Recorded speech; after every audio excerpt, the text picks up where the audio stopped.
I have been called many things by my good friends from the press, media. The Times called me a simple-minded fool. Maybe they're right. For if it's simple-minded to believe that people, all people, are entitled to food, to warmth and shelter, to a good education, a free health service, and a well-paid job, then yes, I am simple-minded. If it's foolish to want to spend money on milk for children and care for elderly, rather than on even more sophisticated bombs for military, then I am a fool.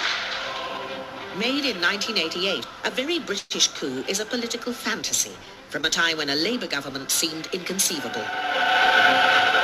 A very British coup is about the election of a left-wing Labour government led by a rather charismatic Sheffield steelworker that threatens to remove the American bases from the UK, which naturally upsets the Americans. I want to warn you.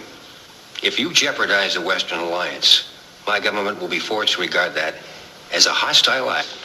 It's not long before the dark forces of the establishment, together with the Americans, are plotting the downfall of the socialist Prime Minister. It's a very British coup because there are no firing squads, there are no tanks in the street, and yet by manipulating the old boy network and the Secret Service and so on, he can be unseated.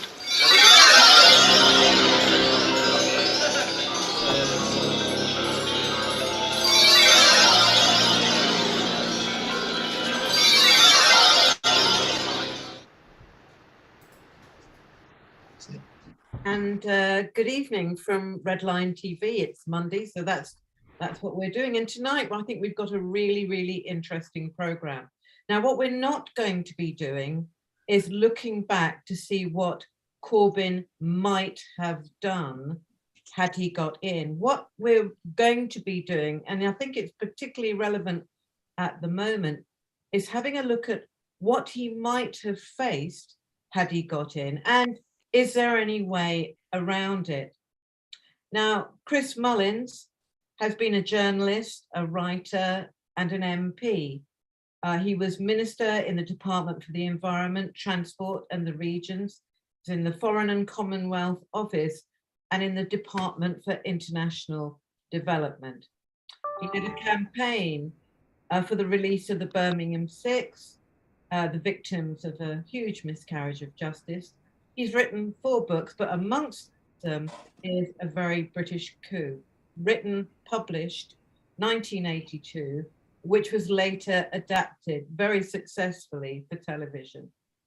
Chris Mullins has also been a supporter of Tony Benn and edited 2 collections of Tony Benn's speeches and writings. He was also the editor of Tribune between 1982 and 1984.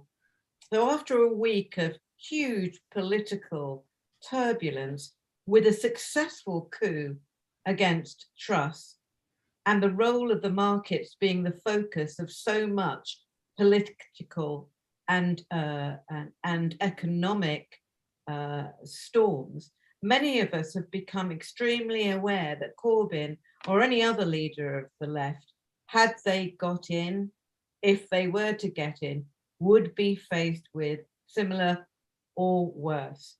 So we're very happy tonight to have Chris here to talk about what is actually, I think, still, I say still because I read it many years ago and have reread it just now, but it remains a really fine, remarkable work of apparent fiction, A Very British Coup. Now, the Daily Telegraph called A Very British Coup preposterous.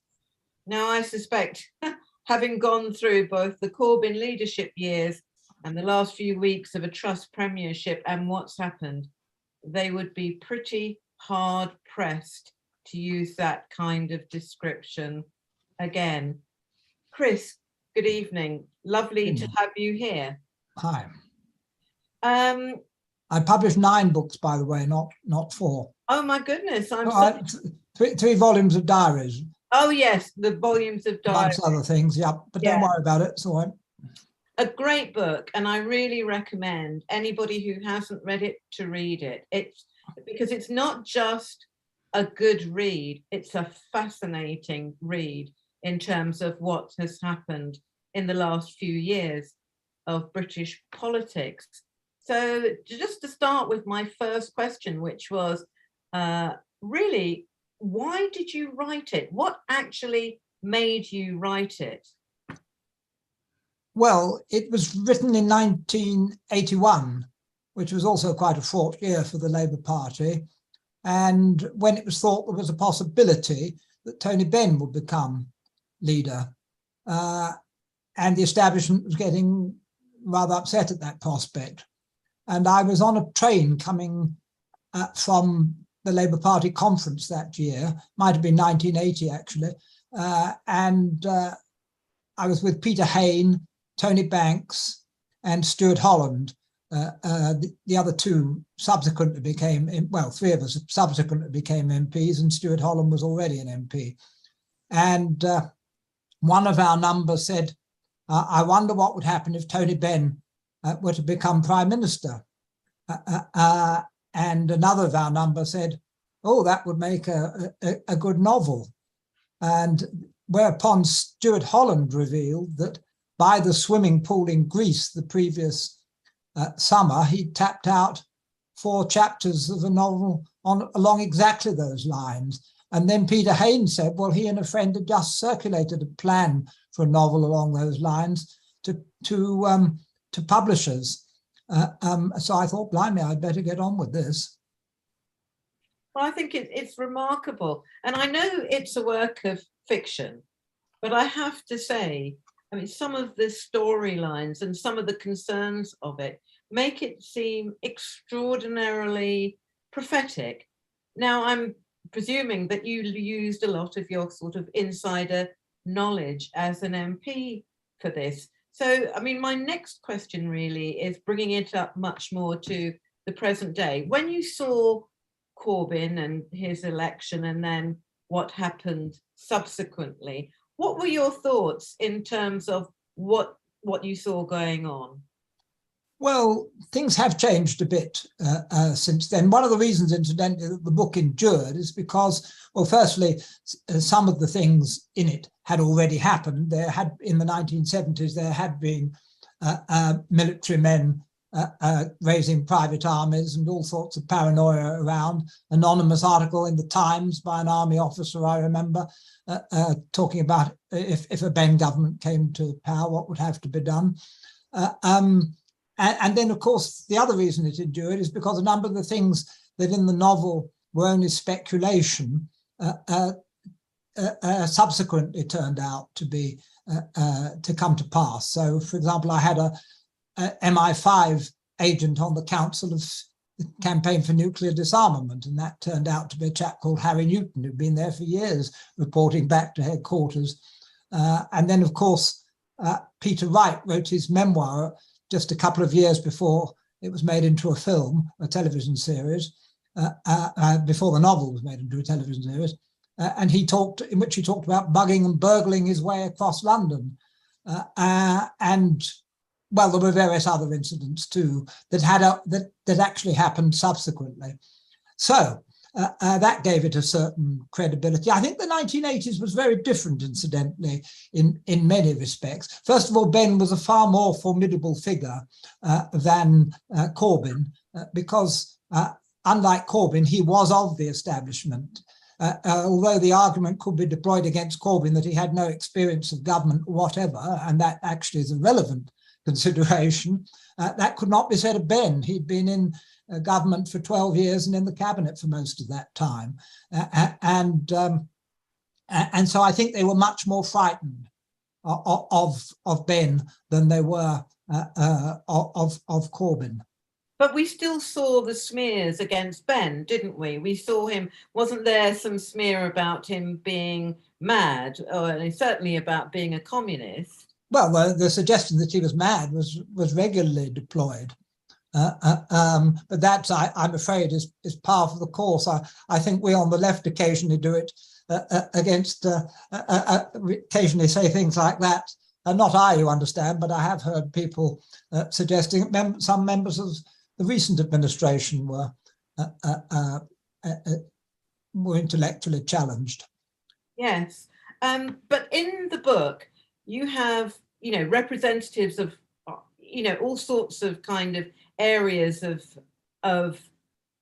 the establishment and the labour movement taking part really in the bringing down of Perkins, the left-wing prime minister. You have the trades union bureaucrat, you have the interference of the army, the establishment, you have the media, and you had a number of other players in it.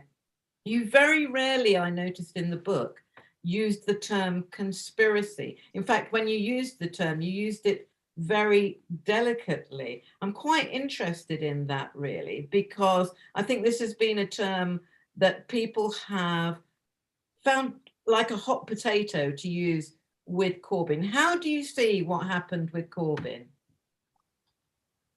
Well, I think there were two sets of problems. Much of the shite, if I may use that expression, that came down upon his head was predictable. It came from the media, and the usual suspects behaved in the usual way. The Mail, the Express, the Telegraph, the Times. It was a bit, and I'm afraid once he ran into problems with alleged and grossly exaggerated anti-Semitism in the Labour Party, then they all piled in. And nobody at all stuck up for him, really. That was the toxic thing, I think. It got totally out of proportion. I think we had the full gamut, actually, didn't we? We had him meeting a Czech spy who turned out to be some oddball. The damaging one. Do you remember the one about the Daily Mail devoted 12 pages to this? He was alleged to have laid a wreath on the grave of one of the perpetrators of the Munich massacre. Turned out, of course, fairly quickly that there were no perpetrators of the Munich massacre buried in that graveyard, but somebody who might have been involved with planning it was there. Since all the gravestones were in Arabic, I doubt whether Jeremy could have read any of them. And in any case, what they were commemorating, of course, he was at some pro-Palestine conference, and what they were commemorating was the bombing by the Israelis of the PLO headquarters in Tunis, which killed about 60 people, half of them Tunisians, an act of terrorism that even Mrs. Thatcher condemned at the time. But that's not how it was portrayed at all. And it's made no difference. I mean, it was only this week I saw a newspaper comment about anti-Semitism and Jeremy Corbyn, where they used that as the example. And what seems to happen is that it needed very little evidence. It didn't need legs. It just needed to be, if you like, repeated again and again. Another big difference I found in, your storyline and what happened with Corbyn is the behaviour of the Parliamentary Labour Party in terms of Corbyn. You didn't figure that into a very British coup. Is that because at that point you couldn't see it happen? You couldn't imagine it? Well, I think it is in a very British coup, isn't it? Albeit in a different way. Lawrence Wainwright becomes Prime Minister in the end. He's the Chancellor and he's been plotting against Harry Perkins. He becomes Prime Minister in the end, and I think I say something like, it's many years since I read it actually, something like that it's up to the king to choose. And yes, there was a king in a very British coup, but I was out by about 30 years there. It's up to the king to choose who could form a government, and whether that person can form a government depends how much support he's got in the Parliamentary Labour Party. Well, of course, Lawrence Wainwright, certainly by the end, had the support in the Parliamentary Labour Party. So I think that was there to some extent. The great weakness of Jeremy, and I didn't vote for Corbyn in the leadership election, and I always knew it was going to end badly. Because in a parliamentary democracy, and as Liz Truss has just found out, but more so with Jeremy, he only had the support of about 15 or at the most 20% of the Parliamentary Labour Party, and you can't govern in those circumstances. And he would rapidly have found that that was the case. In fact, he struggled even to mount an opposition. Do you remember all the people who kept misbehaving? I'm not justifying any of this. Some of his parliamentary colleagues behaved atrociously, I recall. But that, in my view, was a fatal flaw. So what hope for a left leader within the Labour Party? I mean, many people are sort of at the point of despair for that. Is there any hope that we can see a left leadership in the Labour Party? In the current climate, I think there'd be general support for just a little basic social justice. Nobody's looking for a revolution at the moment. Well, it's possible that our subscribers here are, but we are a small elite. And we should not imagine that we're the majority. You can't form a government without taking at least the centre ground of British politics with you. The big lesson of the Blair years. I went to speak at Harrow once to the sixth form there, and of course the masters were all right, actually. None of them had voted. I was astonished to discover that none of them had voted, none of the ones I had tea with afterwards, had voted Conservative in the 1997 election. And one of them said to me, we think you'll win by an even bigger margin next time. And I was astonished to hear that. And I said, whatever makes you think that? He said, because we talked to the parents and they're no longer afraid of you. And that I thought, that was a strike by Blair deep behind enemy lines. Yes, but then it's what he did with it. Graham, I think you're even quoted in one of Chris's books, aren't you, or spoken about? I just said he was a delightful old headbang or something like that. Yeah, but then you distorted things, Chris, and said I hadn't changed my mind in 30 years. I haven't changed my mind in 50 years, just for that. But there's I've reread the book, Chris, and it's so many real insights in this. I'm just reading Harry Perkins' acceptance speech. I can quote you, I'm sure you know it, but and he says, what we have won tonight is political power. By itself, that is not enough.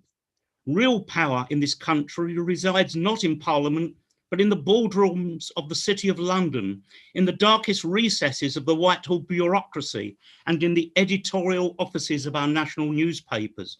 To win real power, we first have to break the stranglehold exerted by the ruling class on all the important institutions of our country. I loved that. It almost reduced me to tears, but it also showed me the similarities between what we've witnessed with Jeremy, but also some real differences, because Harry Perkins was way more radical than Jeremy's programme, probably because of the different period, 1980s compared with when Jeremy came to office in 2015. I mean, Jeremy, of course, didn't talk about closing down American bases, withdrawing from NATO and all of that. But there are other differences as well, because although you refer to the role of a parliamentary party at the end of the book, it doesn't occur at all at the start of Harry's tenure. And whereas Jeremy faced insurrection within months, I mean, how he stood that baying mob behind him on the bench, on his own benches, I'll never know. So it's that. But also he had a general secretary against him. He had the regional officers against him, and none of that, of course, applies. And he actually, you talk at some point, I think, about Harry had the NEC. Well, Jeremy was always in a very tenuous position with the NEC as well. So I think there are real differences. And of course, another difference is the period we're in, isn't it? Yes. 1980s, working class. 1982, before the miners' strike, strong, undefeated working class. Jeremy comes to office after 30 years of industrial defeat in a way. And he was almost beyond outside of his period. The tragedy for Jeremy, I think, was we had the most left-wing leadership in history of the Labour Party at a period when the working class was quite weak. But the advantage he had over Ben, it seems to me, Ben was only ever deputy, well, he lost the deputy leadership even, he didn't even, whereas Jeremy actually got to the leadership of the party. So, you know, there's fascinating differences. And I just wonder if you could do a bit of comparison between the two periods. Well, Jeremy owed his meteoric rise to one single issue, Iraq. And it was an issue on which his judgment, and indeed some of his colleagues, proved superior to that of the sophisticated people who had been leaders of the party under previous administrations. He was a leading light in the Stop the War campaign, and the Stop the War campaign built up a considerable social media operation, which was put at his disposal when he wanted to run for leader, or when he did run for leader. I'm not sure he ever did want to run for leader, but when he did run for leader. And so that, I think, explains his rise. He was right about one of the big questions about which most Labour Party members were very concerned. But the problem I come back to is that he just didn't have the support, enough support in the parliamentary party. Now, there were many forces ranged against him. If you take the same ones that were ranged against Harry Perkins or Tony Benn even, the intelligence and security services didn't play a large part, I don't think, in sabotaging Jeremy's reign. But they are much more, I won't say they're accountable these days, but they are out in the open much more these days, and we know what they get up to. But Sir Richard Dearlove, a man who was head of MI6 at the time of the Iraq War, certainly was spectacularly wrong about weapons of mass destruction. He had retired by this time, and he several times went, including the day before the the day of the general election in 2017, was it? He went public saying that Corbyn mustn't be elected leader, he'd be a threat to the security of the nation. So that was the only significant contribution by anybody connected with the security services that I'm aware of. The media were Jeremy's biggest enemies, and by God, they certainly inflicted some damage. And also, as you rightly say, people in the parliamentary Labour Party, and in particular, people like Margaret Hodge. Once the anti-Semitism trope was up and running, some of Jeremy's fiercest critics were given the freedom of the airways virtually to say what they liked about him without really any comeback.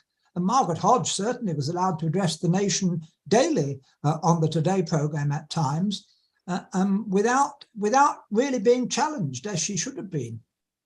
But don't you think, Chris, that the reason the Secret Service didn't get that involved was that we hadn't got there yet? I mean, Harry Perkins was Prime Minister. If Jeremy had been Prime Minister, I reckon that would have got very involved indeed. And the second point, if you could just answer this point, the way you talk about, well, he couldn't have been successful because of the nature of the PLP, but the PLP wasn't a given. There was more than in Ben's time. We had a mass membership, 600,000. Looking at my figures, I think even under when Ben was struggling for deputy leader, it was most 320,000. There was a movement there, despite the weakness of the trade unions, that could have been mobilised with open selection, mandatory reselection, to have really attacked that. And unfortunately, I think it was a mistake. Jeremy and his comrades just didn't go along that road. I'm not saying it would have made the critical difference, but it could have contributed to it. So there are 2 points I'd like you to answer there. Yes, well, in fact, I was and remain a strong supporter of mandatory reselection. I was New Labour ahead of my time. Safe seats for life is old Labour. A renewable contract every 4 or 5 years is New Labour. But that's, by and large, there are always scare stories in the press from MPs who consider themselves to be under threat from their constituencies. But constituency parties are quite loyal to their MP, even when they disagree politically with them, providing they're doing the basic job.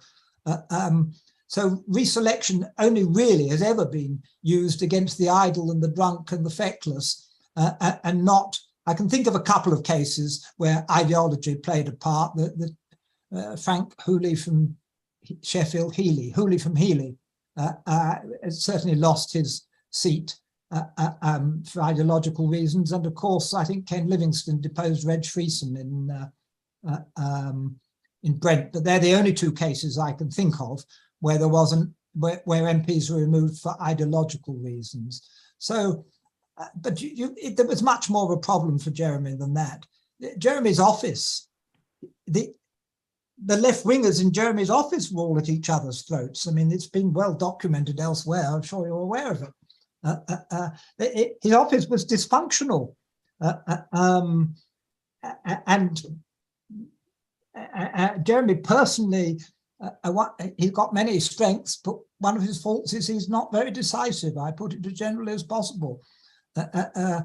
Somebody who wrote a book about all this, rather well informed and not unsympathetic, said he was like the boy Jesus, just floating above the terrible arguments raising just beneath him. He would never get involved. I have some sympathy with that. Obviously, you don't want to get embroiled in all the minutiae. But his office was not functional. He had very little support in the Parliamentary Labour Party. The person whose head was really screwed on was John McDonnell. John McDonnell was serious about power, and he had a plan. John, I think, is a much tougher person than Jeremy. He lacks Jeremy's charisma, but my thought about John, though, is that under that, because he became sort of apparently terribly moderate and reasonable. He did many very good interviews. In which he effortlessly batted back all that was thrown at him and had a smile on his face. You always felt that under that calm exterior, he was drawing up lists of those to be shot on day 1 of the revolution. I wish I could believe that about John. I mean, my experience of John was him conceding on the anti-Semitism. Yes, he also, and really to a shameful degree. You know, when he intervened with the debate with Margaret Hodge, when she, basically called Jeremy an effing and she could have got disciplined for that. And John intervened and stopped that happening. Yes, well, you may be right about that. I mean, that anti-Semitism business, which I hope we won't get too bogged down on, is a dreadful toxic sludge, and you can never shake it off. The passions that it aroused and the falsehoods, frankly, that were propagated, and certainly major exaggerations. Yes, I think there was a problem. It was a very small one, and it was blown up out of all proportion. It was weaponized for political reasons. Graham, any more you want to ask? Tina. Thank you very much. Thanks, Chris, for joining us. We're moving on to the second part of our show, and we're very welcome. I'm happy to welcome Michael Roberts, a Marxist economist who blogs under the name or the website name thenextrecession.wordpress.com. Welcome, Michael. We want to talk about some of the issues that actually Chris also just mentioned in terms of John McDonnell. We'll get to John McDonnell because he had an economic plan as well, didn't he? But first, let's talk about Liz Truss a little bit. I mean, that's almost over now, isn't it? Because who Liz who? You know, yeah, exactly. In a couple of months' time, nobody will remember. We remember, though, because it was quite shocking that the role of the markets, as it was called, tumbling down, ruining for many, many people. Their mortgage payments went through the roof, etc., etc. The economy crashed, etc. This is very interesting because her plan was obviously sort of in favor of capital. Quite a lot of individual capitalists were possibly quite in favor of much of a mini budget, for example, abolishing the 45% tax rate. It's rather nice for the individual capitalist. But capital, or the markets, as a collective, as an entity that's there, we're not in favor. Can you explain that problem there, the contradiction there? Well, the real contradiction is what's in the interests of big business and finance in Britain, particularly finance, because Britain is very much a rentier economy. What I mean by that is that most of the profits come from interest and other measures which aren't related to actual productive investment anymore. Britain very much sucks profits from the rest of the world and acts as a conduit for huge amounts of capital flows in and out of the City of London. And that's its main activity. The manufacturing sector, as you know, has been reduced quite substantially over the last 30 years. So when the Truss government, if we can call it that, suggested that, first of all, they want to deregulate the economy, that they were going to go for growth, spend huge amounts of money, of government money, and not finance it, particularly through tax increases, in fact, quite the opposite, to cut taxes, then the question of a huge deficit between the revenues that governments are collecting and what they're going to spend arises. And the deficit has been estimated at something anywhere between, over a period of years, of the remainder of this current Conservative government's time, of anything between 65 and 100 billion pounds. How is that to be financed? Well, the only way that governments finance it, apart from going outright and just getting the Bank of England to print money for a period of time, is to issue bonds and get foreign investors and domestic investors, pension funds and others, to buy these bonds. But of course, that deficit and that size of debt means that a lot of people in the city and elsewhere are not going to buy those bonds at prices that the government wants. So the price of those bonds was likely to fall if they were to be issued. And that meant the inverse of that means that the interest on those bonds are going to have to be higher if people are going to be attracted to buying them. That's when I say people, I'm talking about the financial institutions, both foreign and domestic. So interest rates sharply rose, and the Bank of England was already in a position of difficulty because we have a very high level of inflation, as we know, hitting 10% a year.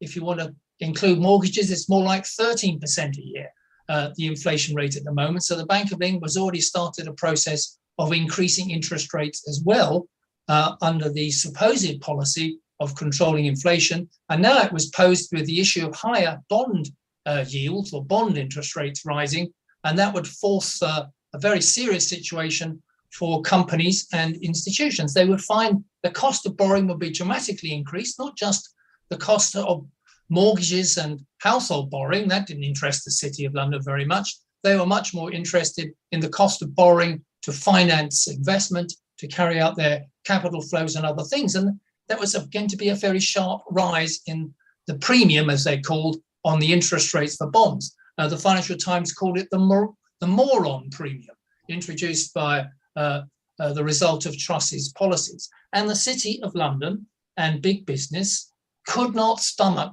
that particular solution, with no way of controlling this level of interest rates rising. The pound was collapsing as foreign investors pulled out.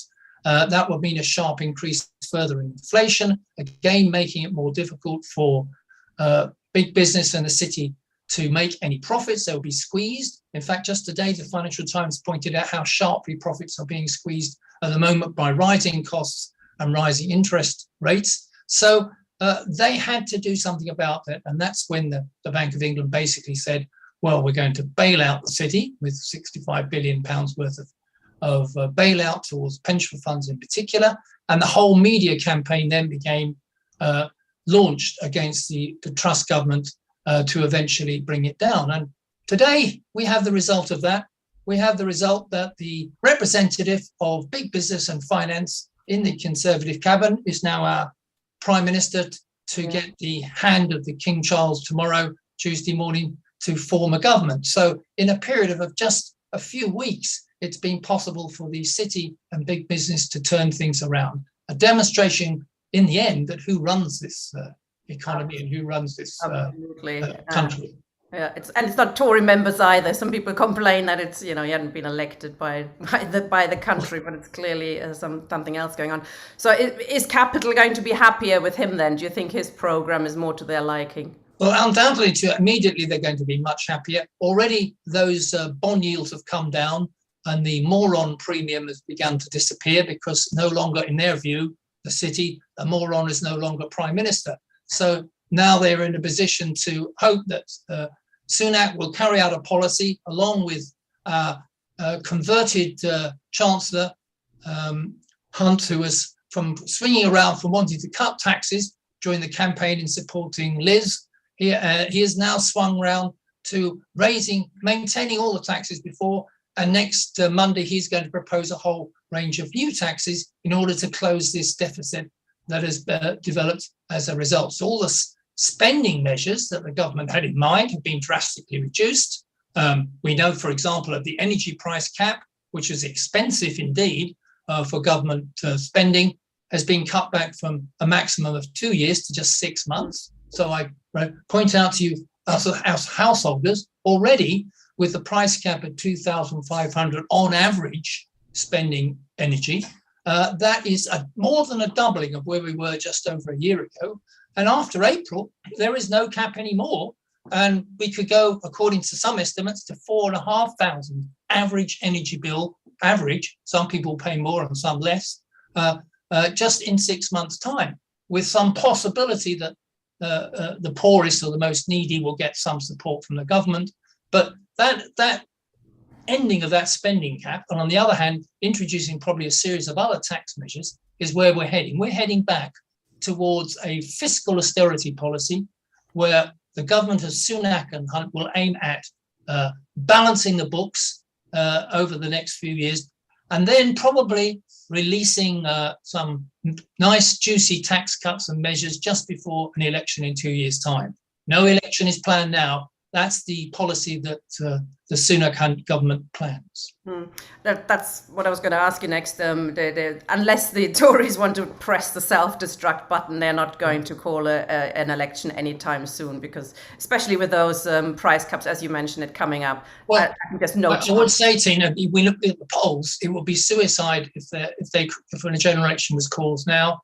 Even if the polls are exaggerating, it's clear that Labour would win by a mile, maybe more, at the current moment. So obviously the new cabinet under Sunak doesn't want to do that. But it's not going to be easy. And I think this is the point that everybody should realise over the next 2 years. To use Bill Clinton's famous phrase, it's the economy, stupid. And the economy is in a shambles. It's in a total mess. We are going into a significant recession or slump next year and probably into 2024.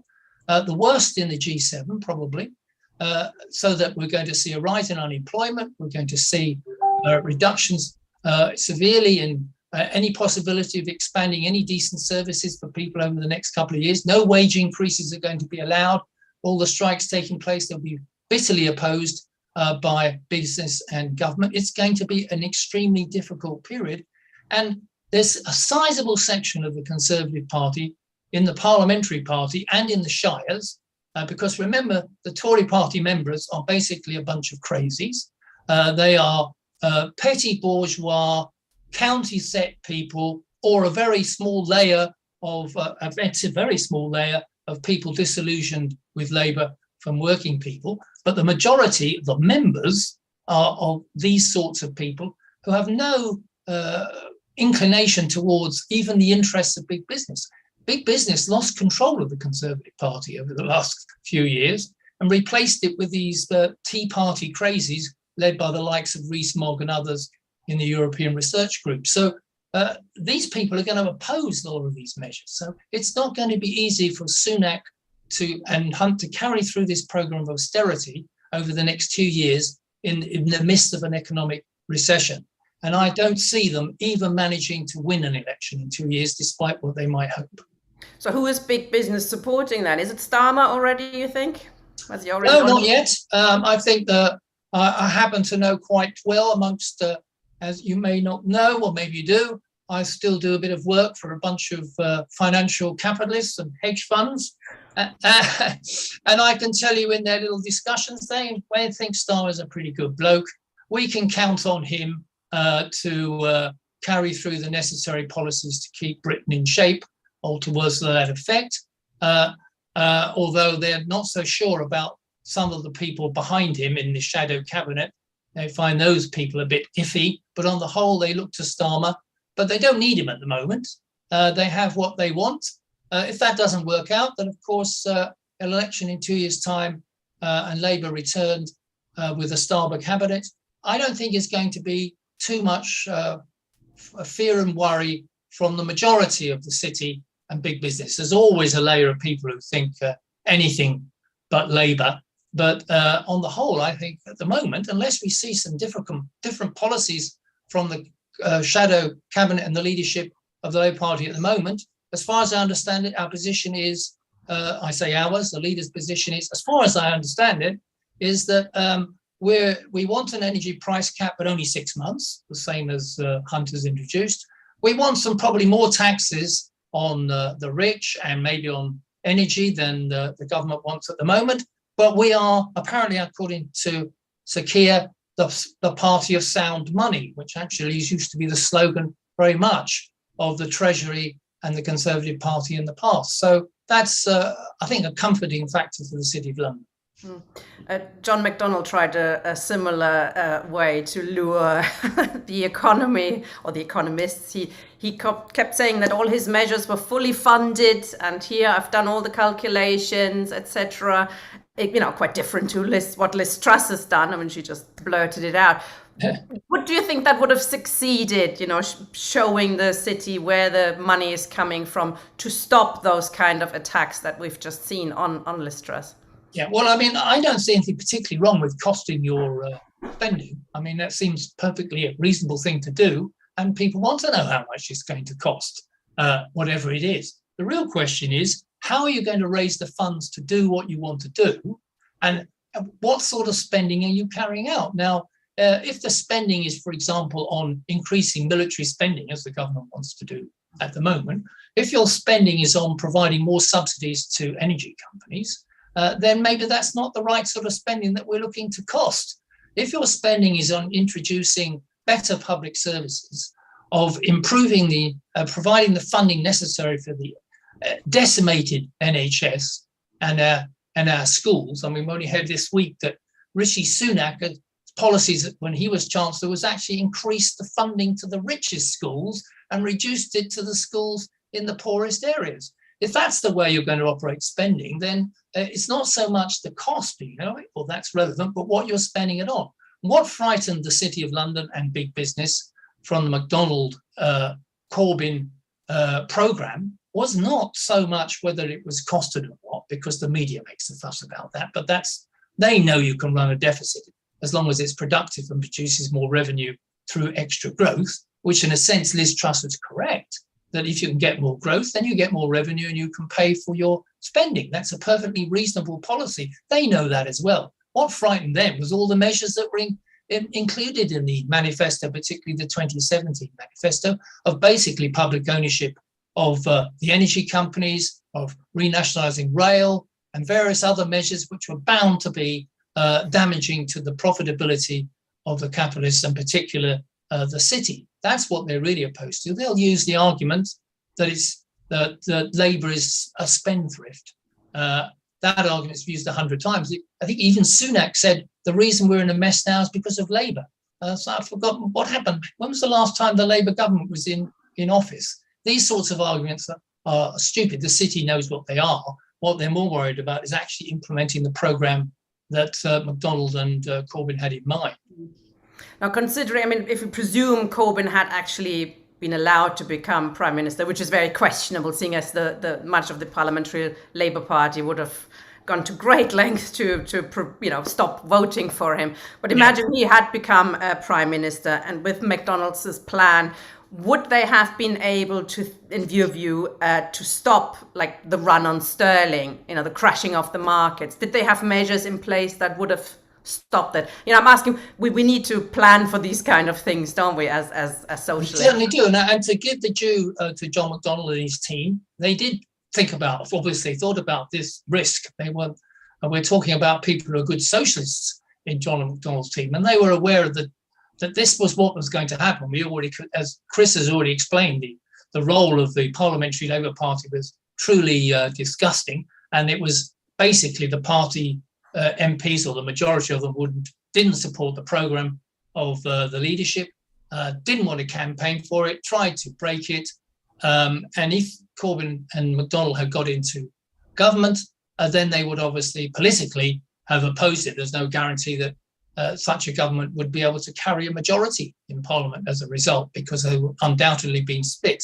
But let's take hypothetically that they did have a majority and they could sustain that majority. What should they have done? Because the immediate thing would have been building up a run on the pound, an increase in bond yields, which you've just been talking about. There would be basically a strike of capital. How could we overcome that? Well, I think one of the things that McDonnell team did, they actually asked me to participate in a study to do that, was the first thing when you come into office, in my opinion, is to get control of the finance sector. The finance sector, you badly need that. And where do you start that? You start with the Bank of England. The Bank of England is supposedly independent of the government. It can make decisions about interest rates and all the other things without consulting the government. All it has to do is meet a target on inflation. That idea of independence of the central bank is so anti-democratic and so reduces the ability of a left government to act that it's not surprising that it was introduced by Blair and Brown in their period of office, and becomes a general thing to do in most of the major economies now. Central banks are independent of their governments.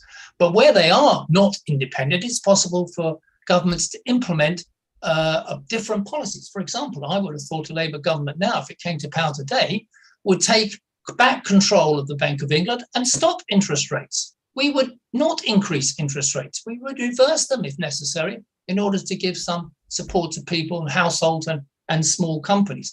That can be done. What will that mean?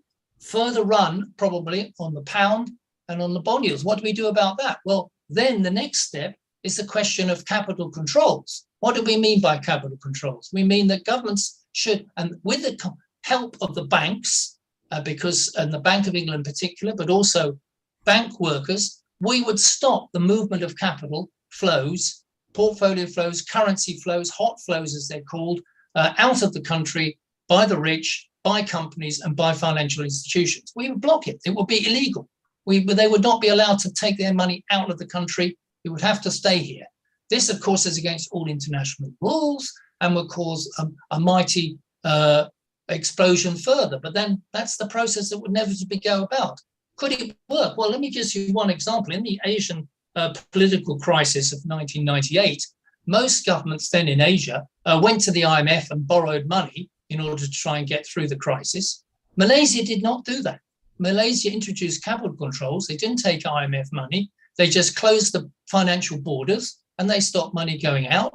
As a result, their currency held up, and also their economy eventually was restored. They didn't have to go through building up huge amounts of debt that other Asian economies had.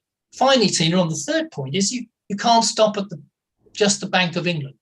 You've got to have control of the major financial institutions. So particularly in the UK, that means the big 5 banks, which will have the majority of our deposits, do most of the lending, will make most of the financial decisions, and the periphery of financial institutions around them. And without public ownership of the banks, putting them under control of the government in the interests of people, then we're going to be on a hiding to nothing. I just wanted to quote to you about, give you an example of the Paris Commune of 1871. When the Paris workers occupied and took over Paris and set up their own workers' councils, and the ruling class was driven back into Versailles, they had control politically of the capital of France. But the one thing they did not do was take control of the Banque de France. They left that out of their control. Engels writes in the Civil War, for example, many things were neglected that the Commune should have done. The most difficult is the holy respect which the Commune stopped in front of the doors of the Banque de France. It was, moreover, a serious political mistake. The bank in the hands of the Commune was worth more than 10,000 hostages. Commune exhausted to hostages of the ruling class to try and bargain. If they had control of the funds of the Banque de France, they would have been able to really expand their plan and also stop. You know what happened? The Banque de France sent 95% of all its money to Versailles to help the forces of a counter-revolution and gave a few dribbles to the Paris Commune. Lenin once said, he said, the banks we know are the centers of modern economic life, the principal nerve centers of the whole capitalist economic system.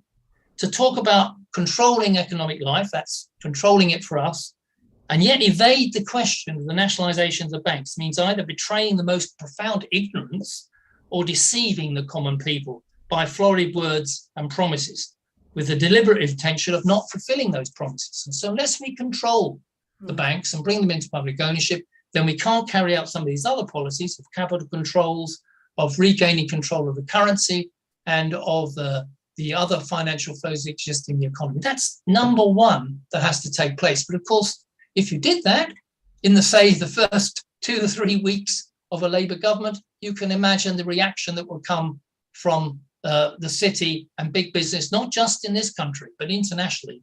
And the things that Chris has talked about, that he wrote in the semi-fictional book, is exactly what would then start to take place in the minds of the ruling class. But that's, I'm afraid that anybody who thinks out there that we can introduce a socialist change in our society that will dramatically and irreversibly improve the lot of working people, and it will just go peacefully through an act of parliament as a result of a majority Labour government, is not looking at history properly.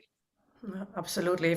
Fascinating insights there, especially of the Paris Commune. That's very interesting. Now, in terms of, what you outlined, what needed to be done, and I understand that you put that forward to John McDonnell, I presume. How did they react to it, and how much of it did they take on board? Well, on capital controls, actually, they suggested to me that I might write to do a study on capital controls. Some of their team who are now holding jobs elsewhere. But so I'm sure that was part. I mean, it's not such a radical measure, capital controls. It's a basic protective measure for a government that faces a run on the banks and on its currency organized by international capital. And of course, it wouldn't be enough, but it would be something that would control the flow of funds, give time for a government to build an alternative policy, which would then had to include control of the central bank, the Bank of England, and the major banks and financial institutions. And you can't control them, by the way, without the support of the workers working in them. And the proof of that has been in many historical accounts. It's one thing to say, the Bank of England is under our control, but if all the Bank of England officials are doing everything in their power to operate against the government's policies, then it's not going to work. So it means a transformation of the workforce as well. Possibly at the top end, it means the removal of some people and the replacement of them by people from the bottom end. But that's a process, again, which requires preparation and to be built. I mean, it's not going to come overnight. So capital controls is one measure, control of the financial institutions another. But then we have to go further, of course, down the road. If a Labour government's still surviving and hasn't been removed by a military coup, that you then move on to the question of trying to develop a plan that's in the interests of working people by controlling the productive forces. I'm finish on this particular point. When we say that we want to cost our spending, we also have to recognize that the majority of productive spending is not done by a government, at least not in a capitalist economy. Government investment, that's not spending on civil servants and public services, that's government investment in infrastructure and other things like that, is just 3% of GDP. British in business investment is 15% of GDP. So it's 5 times larger. So what big business does with its 15% is way, way more important than what governments do with their 3%. We need the ratio the other way round. And the only way that ratio will be the other way round is bringing into common and democratic ownership the strategic sectors of the economy to enable a plan to be aimed at investment and employment that's in the interest of working people. We can save money. Why are we spending or going to spend 3% of GDP on military spending? Why are we spending 1% of GDP on subsidies for the energy companies so that they can go on producing fossil fuels? There are a whole range of savings that a working class Labour government could do, which would help to increase revenues and. Oh, what a shame. Let's hope he's coming back and notices that he's frozen. I mean, it's a fascinating conversation. I mean, that's part of the problem. His mouth is still open and I'm waiting for him to finish the sentence, because I was actually going to ask him something that I heard on the radio this morning, which has been troubling me for the last few days. And it's about the kind of trust coup.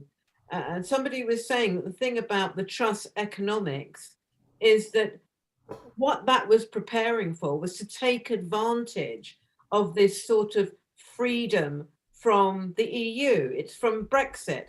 And now what we've got is actually the worst of all worlds, because we have with Sunak those same kind of economic policies that are going to go through, which is going to be battening down on public spending and, you know, all the rest of it. And yet not having any of the benefits of Brexit. So I really wanted as well to discuss how this is going to work if there was a Starmer government. You know, what is the difference there in terms of Starmer? Oh, he's back. I don't know what happened then. I blame you. Let's blame Jackie. Yes, why not? Jackie, do you want to repeat that quickly? Okay, I'm really interested in something I've been thinking about quite a bit. And I heard on the radio this morning, which was the issue about what's happened with Truss and the fact that her economic policy was kind of suited to this vision of Brexit, which they have been carrying, this far-right group within the Tory party. And that was to take advantage of the freedom from the kind of EU rules. And so now what we're going to have, in a way, is the worst of both worlds. We're not going to have the advantages of Brexit, but neither are we going to, in any way, follow through with the philosophy that got us to Brexit. And it strikes me that that is also what we're going to get with Starmer, because he seems to be, supporting that level of military spending. He seems to be supporting austerity. So, I'm presuming what's going to happen is that when Starmer does this, if and when Starmer gets into power and he does this, we are going to see the continuing economic decline. We've just had 12 years of austerity. What are we going to have? Another 12 years, another 20 years of austerity? And at what point will actually, if you like, the forces of the working class, I'm going to use very old-fashioned language here, be able to kind of break through this and say, this isn't working? Well, I don't know whether I entirely agree that Brexit was good news. It certainly wasn't good news for the British economy. Yeah. And British capitalism, the finance sector found it as a disaster. Big businesses finding a disaster, and small businesses in particular finding it extremely difficult. This is, if you look at the data, you can see there's been a sharp gap opening up between the rest of the G7 economies and some of the Eurozone economies, even though they're not doing very well, and the UK. The UK is doing by far the worst amongst the G7 economies. It's was called last week by The Economist the new Italy, as though Italy was always been the sick man that could never get any act together with growth rate that was below 1% a year. I can tell you now that most official estimates, and I don't think they're being unreasonable, are suggesting that the UK will hardly grow at all between now and the general election in 2024. In fact, quite the reverse, it will be negative. And beyond that, I see no prospect, unless there's a dramatic change, as you say, that can allow it to grow any faster than that. I mean, I had in the papers today that China's slowing down. Well, you know, and that China's in a mess. It's only growing at 3.9% according to the latest figures. Well, I can tell you any G7 economy that could claim 3.9% year on year would be in raptures, including Biden. In the case of all these countries, the G7, Germany, France, the UK, US, Canada, they're all going into a recession. And Brexit or not, when I last discussed Brexit back in 2016 and 2019, I said Brexit, I think, is bad news for the British economy, but it's nothing compared to a slump. It's a tiny, slow burn in its impact compared to the slumps that capitalism breeds on a regular basis. The last one was 2008-9. Then we had the 2020 pandemic slump. And here we are, nearly more than 3 years away, and we're going into another one. In other words, it's really a recurrence of the one that would have happened if there hadn't been a pandemic slump anyway. So I don't think there's any prospect of improvement, whatever policy is adopted by either those who think that the policy of deregulation, which is what Truss and the other gang thought, and opening up to free zones where there's no tax, there's no regulations, employees have no rights. These zones are going to be opened up, which Sunak, by the way, also supports across Britain, to make Britain the best place in which you can carry out the exploitation of people in the whole world, which it boils down to. That was the Truss policy, and it still has elements of that in the Sunak government as well. That policy wouldn't work anyway. It won't work because the development of investment productively, the profitability of British capital is so weak, and their ability to compete on the world markets is deteriorating sharply, that even that is not going to work.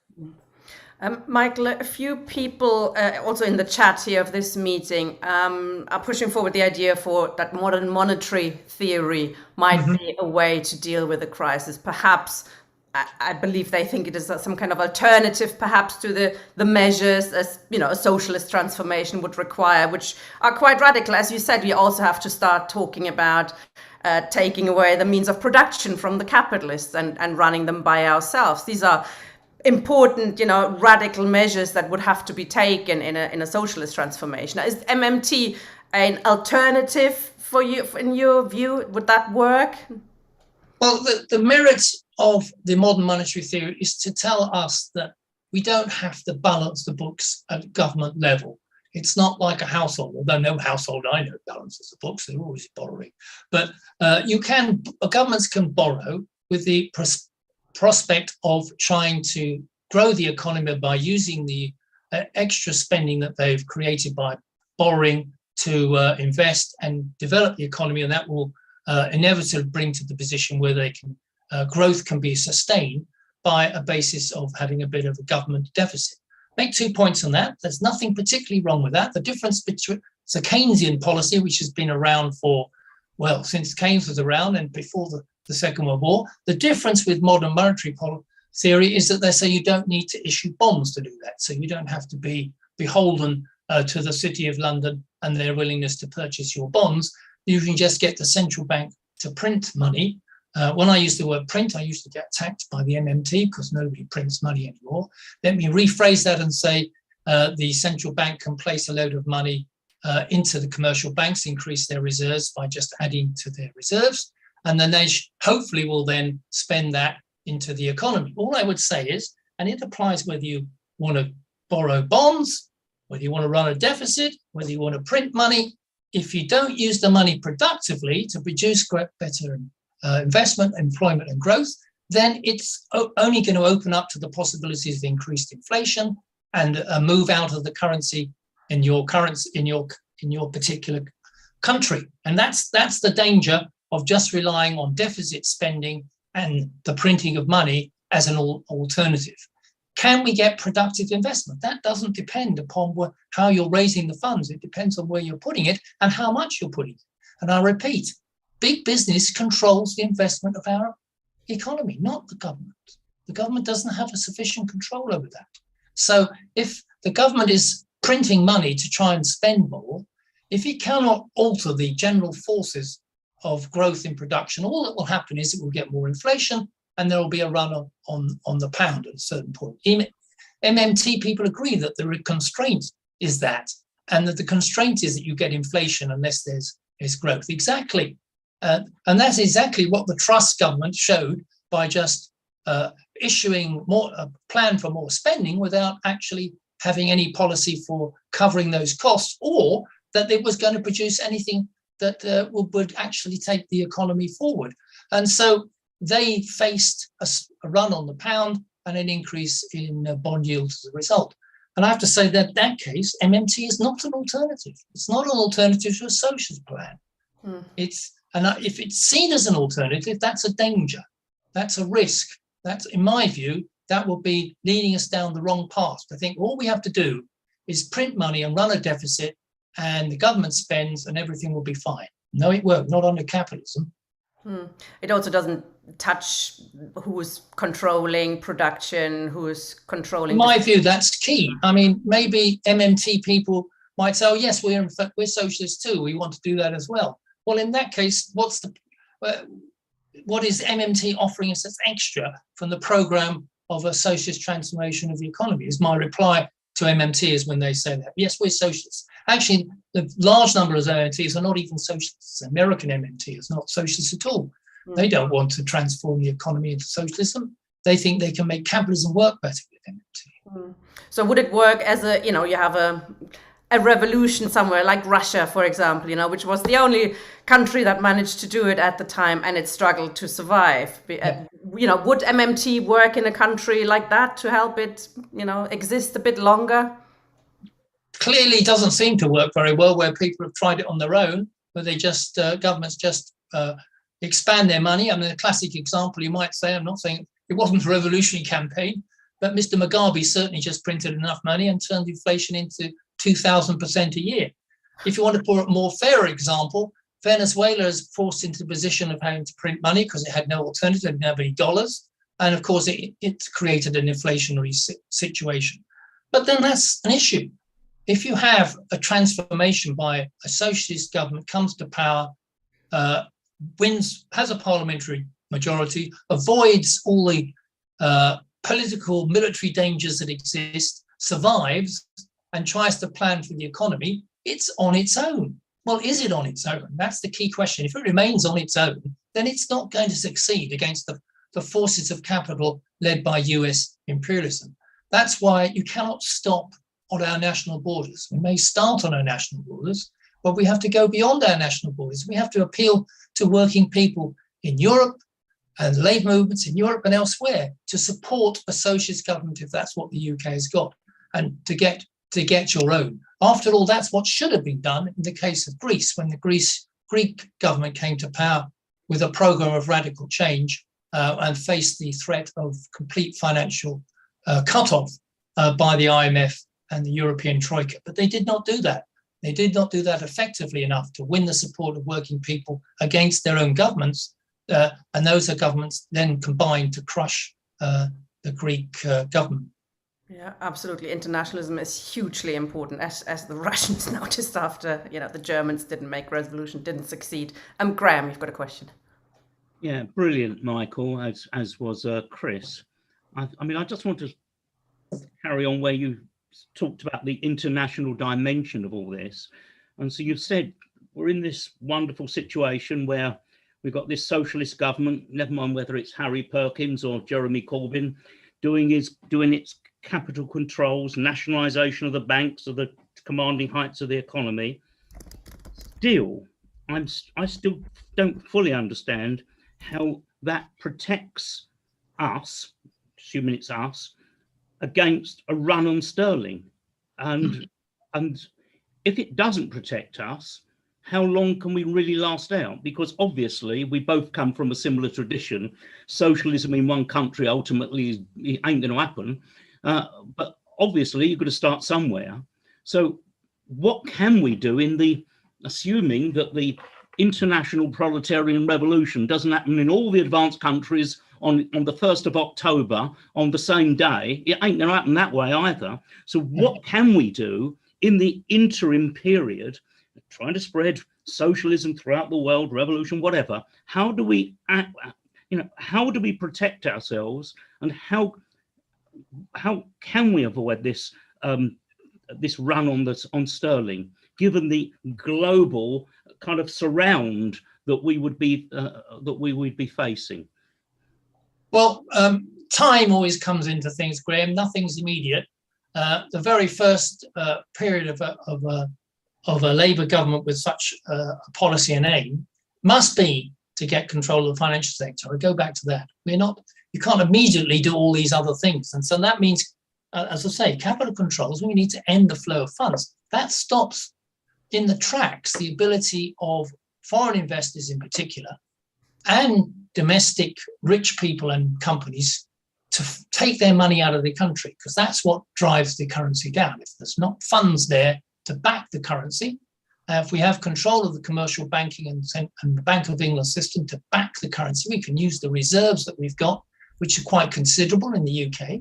And we can also issue bonds. The Labour government can issue bonds, the solidarity bonds, if you like, to get support from the people to finance the government so that it can provide the support, get the spending power that it needs to carry out various things immediately to improve the conditions of people from day one. Lots of things we can do from day one to improve the conditions of working people. That wins support.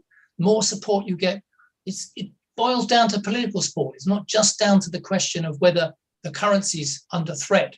We can't do anything about it, so we just have to accept that finance is in control. No, we have to fight that with the support of the people. We must block the ability of finance to operate against us, against the government and against the institutions and the currencies and the resources that we have. And we need to increase the resources through the support of the people. It's a process over time. Whether that would succeed and how long it would succeed is impossible to say in advance. All I would say is that I think Britain, a country of quite considerable wealth compared to the majority of the world, considerable resources, a high level of educated population, so quite a lot of good means of production that are effective with a great deal of skills. It's a much stronger position than Greece is against Europe, or even Russia was in 1917, or China was in 1949. If we had a socialist government in Britain, do you think the rest of the labour movement around the world, particularly in Europe, would sit there? Oh, that's very interesting. I'm not interested in that. I don't think that. We have to recognise a complete political transformation that would take place in the minds of people around Europe. And the idea that governments of Europe, right-wing governments of Europe, would then tend to strangle a socialist government in Britain would produce a big movement across Europe, in my view, particularly if our socialist government was acting in that direction. There is time. It's not going, yes, it could all go down the drain, but there is a lot of time, a lot more time than Greece had, a lot more time than Russia had, in order to transform it without being forced backwards to where we were before. I think it also depends on which country, which working class is making that leap first, perhaps. I mean, if it's somewhere, Zimbabwe, that's not going to spark the rest of the revolution. If it's Germany, Britain, France, America in particular, I mean, that could change things quite dramatically, and you don't need it, all just think of it, Tina. If the US had a socialist government, it's on its own. Well, is it? Yeah. I mean, if a socialist government came to power in the US, what do you think would happen in Europe, in Canada, in the rest of the world? I mean, that would be the end of imperialism. That would be the end of it. There would be no coming back for imperialism if the US became socialist. But of course, that's not our position. Our position is we could have a socialist government, of course, who knows, but we would still face the forces of US imperialism and their allies. So that other would be countries are facing a key ally to win the working class in the US to make revolution once again. I mean, they have done it before. It's not like they're totally lost. It's a revolutionary country, isn't it? Let me just ask you, maybe perhaps finally, about the state of play when it comes to capitalism, because what's playing out currently with the drive to war, not just in Ukraine, that is, I think, a precursor to something different, perhaps. China, a big confrontation between China and the US is, being ramped up. You can follow it in the papers, etc. And we know it's sort of coming. The decline of capitalism, and we've seen it for the last few decades. It's going from one recession quicker into the next, into the next, into the next. Do you see a sort of, final death? Tragedy of capitalism developing? I mean, Marx said, the working class is needed as a grave digger of capitalism. But how well is capitalism still doing, and how what's the prospect looking for that system? Well, capitalism is not doing very well at all. The 21st century the last 20 years have been pretty bad for the development of productive forces under the capitalist mode of production. It's been terrible. Growth has slowed down, productivity has slowed down, investment growth has slowed down. Yes, people, at least in the major advanced capitalist economies, appear to have employment of some sort, part-time, temporary, whatever it is, with low wages. The vast majority of the global south, as we like to call it now, to encompass the rest, are in a shocking state, with facing serious problems on poverty levels, which are increasing again, and on levels of debt they have to pay the imperialist countries. The situation is awful. But there is no permanent crisis, as a number of Marxists have pointed out. Capitalism always finds a way to stagger on unless there's a transformation of the mode of production away from capitalism into something else, where the working class are in control of the levers of economic and political power. Until that happens, capitalism will stagger on. And I suppose you could even imagine, and it's a ghastly thought, but you could imagine that if capitalism is in a serious desperate position, we could likely get regimes that come to power that are prepared to take action against the working class in a physical and military manner, fascist regimes, which could lead to the end of a barbaric situation across the world. Of course, that we've seen that in world wars, and that's the danger that lies ahead. In the case of China, I think viewers should be aware that this is the most serious geopolitical situation for the 21st century. The US is now dedicated to strangling, containing, and reducing China's economic and political influence across the world and at home, and to remove its regime if it can. And it's prepared to spend money to do that. Spending money in Ukraine, it'll spend way more in trying to crush China's growth, which threatens the position of US imperialism as the leading economic force in the world. And it's planning that.